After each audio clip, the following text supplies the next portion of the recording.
Professor, I think you've done a marvelous job of deconstructing American foreign policy and a lot of the myths that are used to rationalize it. I wonder if you could talk some more about where we go from here, where the Israelis go from here, where the Palestinians go from here. Oh, can we just pick one? I just talk about us.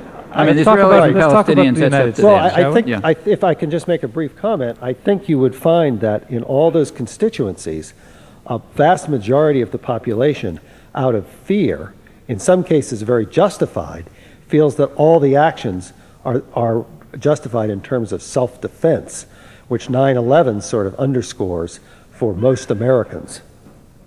Well, I'm not interested in giving lectures to Palestinians and Israelis. I mean, when I'm in Tel Aviv or when I'm in Birzeit, I tell them what I think they should do, but I'm here, okay? So I think we should ask what we should do. What we should do is very straightforward and simple and within our reach. First of all, break through the doctrinal constraints, which are rigid, and find out what's going on, okay? Once you find out what's going on, well, you maybe agree that I'm right or you may think I'm wrong, but whatever it'll be, you'll at least know what's going on when you look at the maps and so on. And if what I said turns out to be more or less accurate, it's clear what we ought to do. We ought to change U.S. policy so that it no longer is the major impediment to peace in the region. And that's, you know, it's a pretty conservative view. You know, it means taking the position of the majority of the American population and even the formal position of the U.S. government and saying, okay, let's do it. And we know how to do it. Israel will respond to what the U.S. says. They have to, they have no choice. And they always do when the push comes to shove.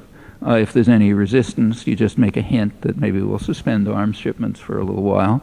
But there's no real need. If the U.S. agrees to accept the long-standing international consensus on this and the position of its own population, yeah, you can move towards the kind of settlement that everyone more or less agrees is the only short-term possibility.